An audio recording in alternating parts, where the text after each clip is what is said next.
tripped on the steps coming up, but at least I didn't hit the light button. So. Good to see you this morning. And thank you for the opportunity to speak to you this morning from the Word of God. I feel like I've got a lot of ground to cover, so I'm just going to jump right into it. Let's turn to James chapter 1.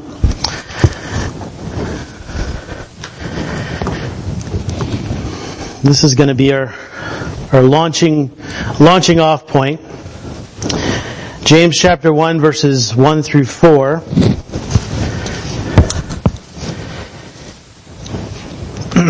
Says, James, a servant of God and of the Lord Jesus Christ, to the 12 tribes in the dispersion, greetings. Count it all joy, my brothers, when you meet trials of various kinds. For you know that the testing of your faith produces steadfastness. And let steadfastness have its full effect, that you may be perfect and complete, lacking in nothing. Now, James here is talking about trials of various kinds. Sometimes we think of this as a parallel, and it is. It's a parallel to 1 Peter chapter 4. Just turning there real quickly. 1 Peter chapter 4 and verse 12 says, Beloved, do not be surprised at the fiery trial when it comes upon you to test you as though something strange were happening to you, but rejoice insofar as you share Christ's sufferings, that you may also rejoice and be glad when His glory is revealed. And I think that's a good parallel, but I think it's a little too much for us to think of James as talking about trials in the way of persecution or of a fiery trial, as Peter puts it in 1 Peter 4. I think James is here speaking more generally when he says various kinds of trials. And so I think this is referring more to not only the fiery trials, but also our everyday decisions. Every day we come across decisions that test our integrity and our faith in God. Is it enough to choose? Do we have enough faith to choose to serve God rather than ourselves? These are the tests that we come across every day, or we should be coming across every day. And the more we pass these tests, the better we become. We become more steadfast. We become more perfect, is what James is saying. And so, while we do not enjoy these tests necessarily, they're not easy, they're not fun, it should bring us joy to be tested. And this is what James is telling the Christians here. Because God is working on us. God is perfecting us. And God is making us more and more His children. So that's where we're launching off today in James chapter 1. And I wanted to look at a case study from Genesis chapter 22. Genesis chapter 22 is a very familiar passage. I'm going to begin by reading verses 1 through 14. The very familiar passage of the sacrifice of Isaac. So I'll begin reading. After these things, God tested Abraham and said to him, Abraham. And he said, Here I am. He said, Take your son, your only son, Isaac, whom you love, and go to the land of Moriah, and offer him there as a burnt offering on one of the mountains of which I shall tell you. So Abraham rose early in the morning, saddled his donkey, and took 2 of his young men with him and his son Isaac. And he cut the wood for the burnt offering and arose and went to the place of which God had told him. On the 3rd day, Abraham lifted up his eyes and saw the place from afar. Then Abraham said to his young men, Stay here with the donkey, and I and the boy will go over there and worship and come again to you. And Abraham took the wood of the burnt offering and said, Lay it on Isaac, and laid it on Isaac his son. And he took in his hand the fire and the knife. So they went both of them together. And Isaac said to his father Abraham, My father. And he said, Here I am, my son. He said, Behold the fire and the wood, but where is the lamb for a burnt offering? Abraham said, God will provide for himself the lamb for a burnt offering, my son. So they went both of them together. When they came to the place of which God had told him, Abraham built the altar there and laid the wood in order and bound Isaac his son and laid him on the altar on top of the wood. Then Abraham reached out his hand and took the knife to slaughter his son. But the angel of the Lord called to him from heaven and said, Abraham, Abraham. And he said, Here I am. He said, Do not lay your hand on the boy or do anything to him. For now I know that you fear God, seeing you have not withheld your son, your only son, from me. And Abraham lifted up his eyes and looked, and behold, behind him was a ram caught in a thicket by his horns. And Abraham went and took the ram and offered it up as a burnt offering instead of his son. So Abraham called the name of the place, The Lord will provide. As it is said to this day, on the mount of the Lord it shall be provided. So, James talks about various trials. Well, here's a trial. Here's a test that Abraham endured. The sacrifice of his only son. Besides Ishmael. We know about Ishmael, but Ishmael had been cast out. So this is, for all intents and purposes, Abraham's only son. And he's the son of promise. He's the son of his old age and Sarah's old age. How could God keep his promises to Abraham if Isaac was killed? Well, we don't see that Abraham ponders any of this. We only see that Abraham gets up early and begins to carry out the will of God. He gets up early, he gathers all the materials, he chops the wood, he takes help, he finds 2 young men to go with him to make sure that their journey is successful, because it's a long journey. And all indications are that Abraham seriously intends to carry out God's will. As impossible as it seems. So, I wanted to look at some of the decision points that Abraham goes through as he's passing through this test. First of all, there's the decision to go. We've already talked about that. He gets up early. He does everything that needs to be done to ensure success in his obedience to God. And then the next decision point I see, and there's probably a lot along the way because it's a 3-day journey until he gets to the point where he says to the servants, okay, you stay here and the boy and I are going to go over there and worship. He has 3 days to think about what's going to happen, what he's getting ready to do to his son. And you can imagine there was a lot of thought going on in Abraham's mind, but he perseveres. And after 3 days, he gets to the place and he sees the place afar off where God has shown him, and he says to the servants, stay here. Now, why does he do this? Well, we don't know. It doesn't tell us why he does this, but we can perhaps speculate. Maybe the worship, for Abraham was very personal. He didn't want his servants to be there with him. But it seems more likely that that perhaps this was Abraham. Abraham saw this as his task, and no one else needed to be there with him to help him or to take the blame for him. And very practically, if he had 2 young men with him and he begins to kill Isaac, perhaps these 2 servants would try to stop him from carrying out God's will. Whatever the case was, Abraham decided to leave these servants behind, and so he continued on. He persevered by himself with Isaac to do God's will. So then the next point is Isaac's question.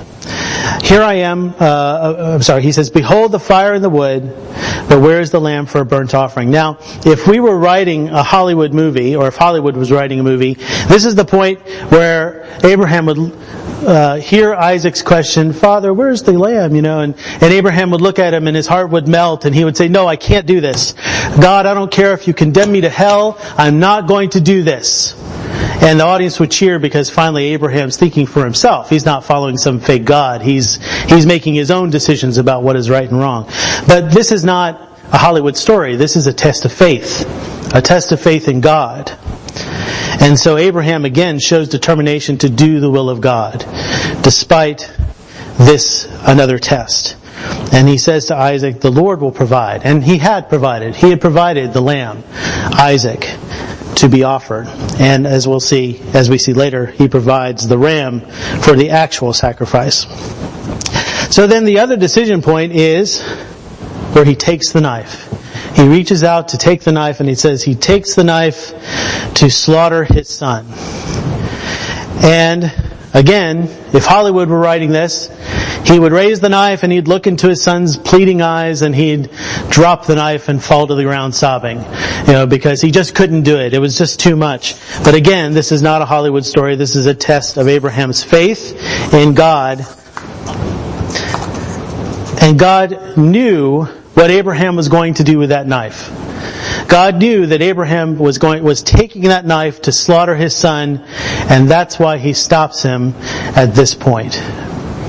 He stops him from actually carrying out what he intended to do. So these are all, just a few, perhaps, of the decision points that Abraham has to go through in order to follow and obey God and to pass this test. And God says the purpose of the test is, now I know. He says in verse 12, now I know that you fear God, seeing you have not withheld your son, your only son, from me. Well, did God not already know this? Is there anything that God does not know? We just discussed that God knew what Abraham was going to do with that knife. Right? He knew Abraham was taking that knife to slaughter his son. And that if he had allowed it, it would have happened. If God didn't know that, would he not need Abraham to carry it out in order to prove himself? No. God didn't need that. God knew exactly what was on Abraham's heart. Consider Hebrews chapter 11, verses 17 through 19, where the Hebrew writer discusses this very event. And it says, by faith, Abraham, when he was tested, offered up Isaac, and he who had received the promises was in the act of offering up his only son, of whom it was said, through Isaac shall your offspring be named. He considered that God was able even to raise him from the dead, from which, figuratively speaking, he did receive him back. So we see into the heart of Abraham here. We see what Abraham was thinking through the Hebrew writer. Did God not know that? If God didn't know that, how does the Hebrew writer know that? Well, we know that God did know what was on the heart of Abraham, and that's how the Hebrew writer, through inspiration, is able to tell us. So if God knew everything that was going to happen, if God knew that Abraham feared him, then what does it mean when God says, now I know? Well, look back at the original text in James chapter 1. In James chapter 1, we see the template overlaid onto what's happening to Abraham here. Abraham was tested. James says, count it all joy, my brothers, when you meet trials of various kinds. And that testing produced steadfastness. James says, for you know that the testing of your faith produces steadfastness. And we see the steadfastness of Abraham as he goes through gate after gate after gate to the point of actually sacrificing his son. And then steadfastness perfected Abraham's faith. James says, let steadfastness have its full effect, that you may be perfect and complete, lacking in nothing. And so when God says, now I know, what he means is, now you are ready. Ready for what? Well, let's turn back to Genesis 22 and begin reading in verse 15. And the angel of the Lord called to Abraham a second time from heaven and said, by myself I have sworn, declares the Lord, because you have done this and have not withheld your son, your only son, I will surely bless you, and I will surely multiply your offspring as the stars of heaven, and as the sand that is on the seashore. And your offspring shall possess the gate of his enemies. And in your offspring shall all the nations of the earth be blessed, because you have obeyed my voice. So Abraham returned to his young men, and they arose and went together to Beersheba, and Abraham lived at Beersheba. What was Abraham ready for? He was ready to be the father of a great nation. And he was ready to be the father of offspring who will possess the gates of his enemies. Notice it says his enemies. Who is he? Who is that the his is referring to? He was ready also to be the father of offspring through which the entire world would be blessed. Now, what does Paul say about this offspring in Galatians chapter 3? Galatians chapter 3 and verse 16 says, "Now the promises were made to Abraham and to his offspring." It does not say, "and to offsprings," referring to many, but referring to one, "and to your offspring, who is Christ." Here we have God promising the coming of Christ through Abraham's seed. Why? Because Abraham had proven himself. Abraham had shown himself to be ready. God is saying, God is saying that you have passed the tests. You have been perfected. Now I know you are ready to fulfill the purpose for which I called you, and that was to bring Christ into the world. Christ would possess the gates of his enemies. Christ would be the one through whom the entire earth would be blessed. So that's the test of Abraham. What about us? Now, as far as I know, none of our faith is being tested like Abraham. None of us are being called on to sacrifice our only son or any of our sons or daughters or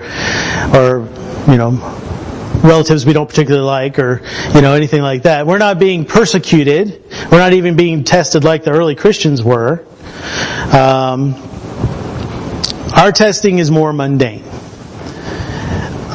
We have these little day-to-day decisions that test our integrity and test our faith in God. Are these tests less important than the test we spoke about with Abraham? Well, I'd like to turn to Matthew 25 and consider the parable of the talents. I think that weighs in here. Matthew 25 verses 14 through 30. Just to remind us, we'll read this. "For it will be like a man going on a journey who called his servants and entrusted to them his property. To one he gave 5 talents, to another 2, to another 1, to each according to his ability. Then he went away. He who had received the 5 talents went at once and traded with them, and he made 5 talents more. So also he who had the 2 talents made 2 talents more. But he who had received the 1 talent went and dug in the ground and hid his master's money. Now after a long time the master of those servants came and settled accounts with them. And he who had received the 5 talents came forward, bringing 5 talents more, saying, 'Master, you delivered to me 5 talents. Here I have made 5 talents more.' His master said to him, 'Well done, good and faithful servant. You have been faithful over a little. I will set you over much. Enter into the joy of your master.'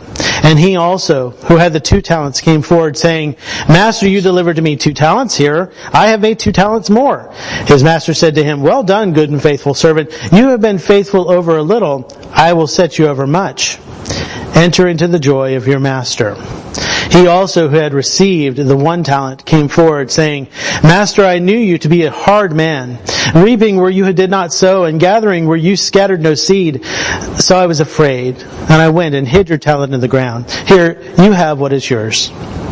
But his master answered him, 'You wicked and slothful servant.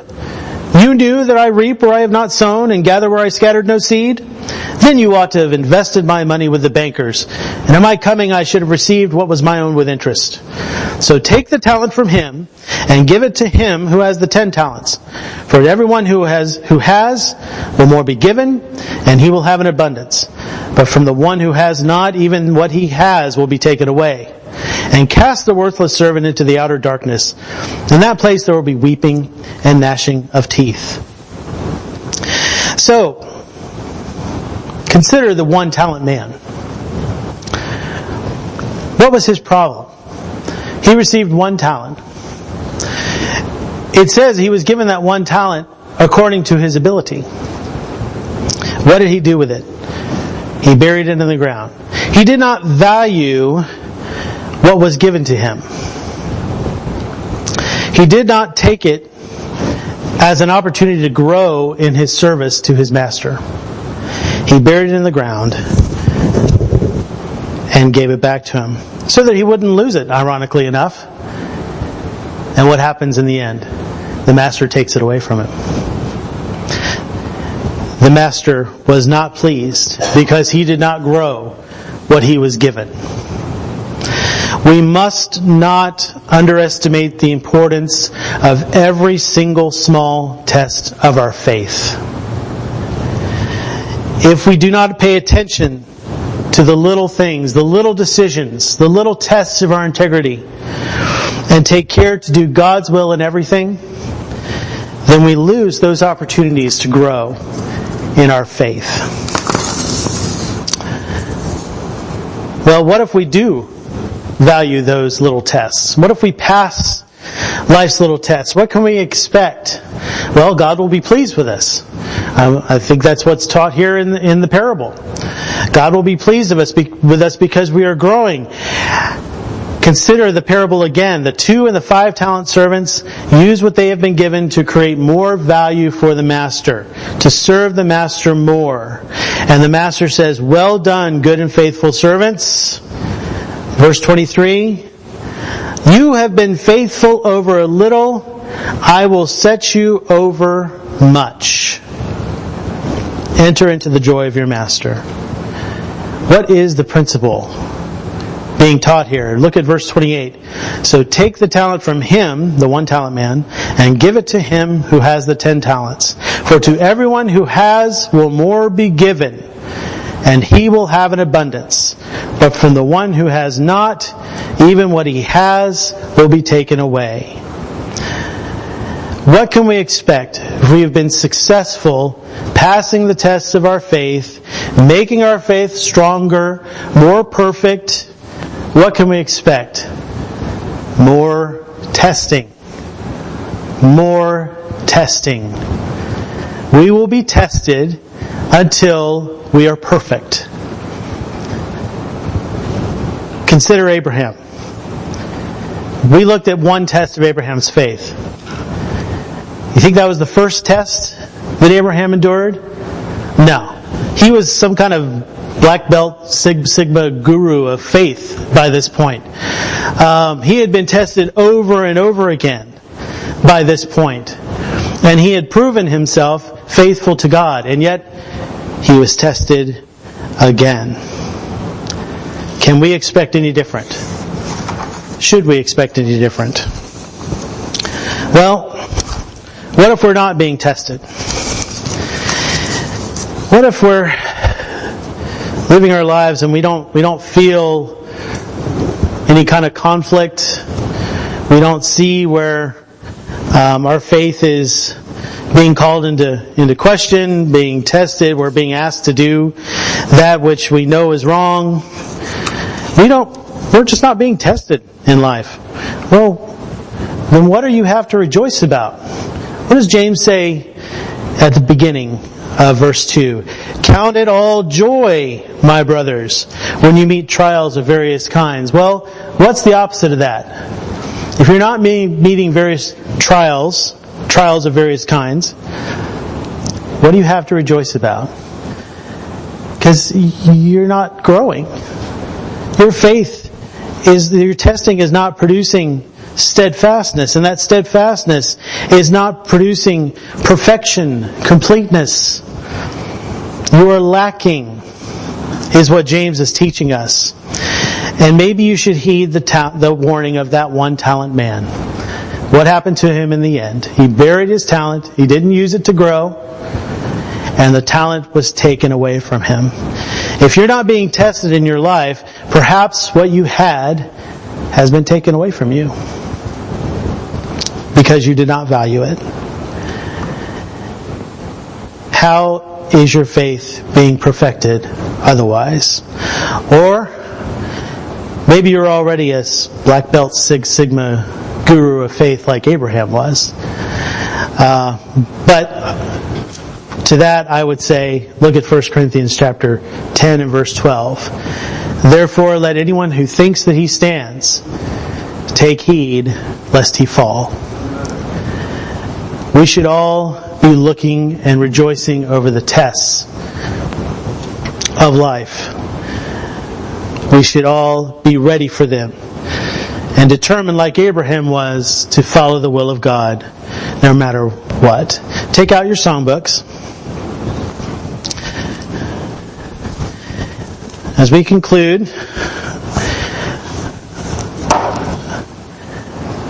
number 682 is our song of invitation. The way of the cross leads home. Jesus is calling us to follow the way of the cross. Abraham's testing began with one decision. We talked about a couple of weeks ago on Thursday night, Genesis 12 and verse 1. Right after we meet Abraham, we see he's comfortable, he's gaining wealth and servants, and he's there with his family, and God says, get up and leave, and go to a place I will show you. That was Abraham's first test that's recorded in Genesis chapter 12. Our first test is similar to that in Mark chapter 16.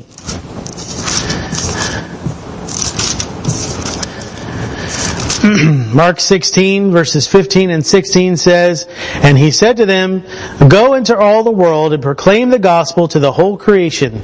Whoever believes and is baptized will be saved, but whoever does not believe will be condemned. And so the first test for those that hear the gospel is to believe and be baptized. And that's where your testing, that's where your steadfastness, that's where your faith begins.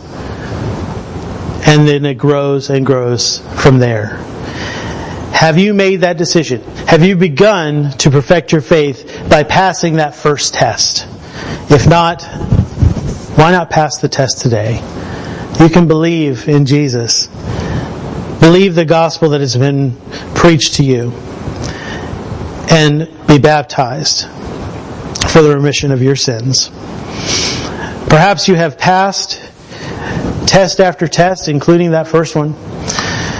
You've passed test after test, but at some point you failed and you fell away. You stopped seeing those tests as a cause for rejoicing.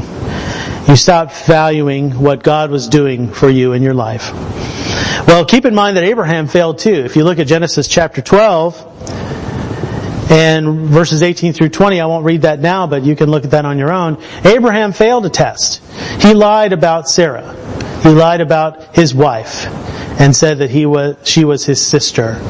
And that was only a half lie. She was his half-sister, but it was the intent of what he did. He wanted to hide the fact that she was his wife so that he wouldn't be killed, so that Sarah would be taken away from him.